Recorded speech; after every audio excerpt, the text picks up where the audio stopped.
जय श्री राम। 2025 व्यतीत हो चुका है, 2026 का आगमन हो रहा है। सबसे पहले 2026 आप सभी के लिए वो सुख समृद्धि देने वाला हो जिसको आप जीवन में चाहते हैं। यही मेरी भगवान से प्रार्थना है। श्री रामचरितमानस में गोस्वामी तुलसीदास जी ने एक चौपाई कहा था कि सुफल मनोरथ हो ही तुम्हारे और राम लखन भनी सुनि भय सुखारे। आप सभी का मनोरथ आपके जीवन में सफल हो, आप जो कामना करते हैं उस कामना की आप प्राप्ति कर पाएं, यही मेरी शुभकामना आप सभी के लिए। लेकिन सबसे महत्वपूर्ण क्या है, इस संसार में हम अगर तय कर लें, इसमें कोई दो राय नहीं है कि यदि हम कुछ भी ठान लें तो हमें परमात्मा भी उसको प्राप्त करने में हमारी मदद करता है।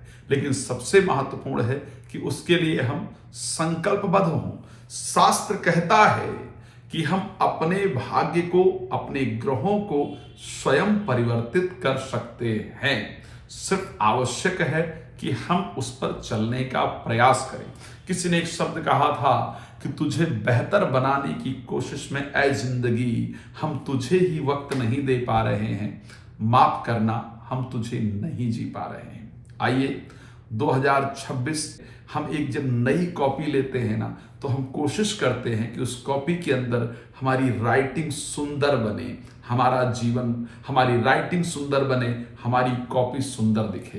तो जो भी 2025 में गिले शिकवे जो भी जिसके साथ रहे हैं उसको दूर करके 2026 में कोशिश कीजिए कि मुस्कुराते हुए, प्रसन्न रहते हुए जिंदगी को जीने का प्रयास कीजिए। सभी के साथ अच्छे रिश्ते, अपना संकल्प और अपने संकल्प पर चलने का प्रयास।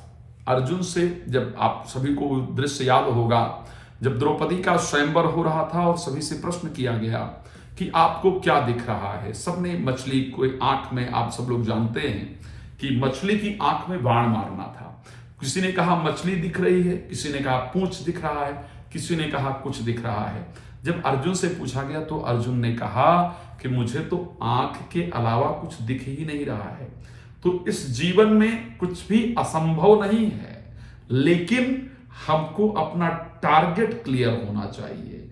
अगर जीवन में सिर्फ अर्जुन की तरह मुझे मेरे टारगेट के अलावा कुछ और नहीं दिखेगा तो कामयाबी हमको निश्चित रूप से प्राप्त होगी।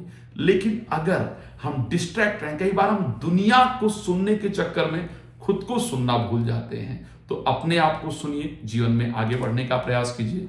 मैं निश्चित कह सकता हूं कामयाबी आपके कदम चूमेगी। बहुत धन्यवाद। जय श्री राम।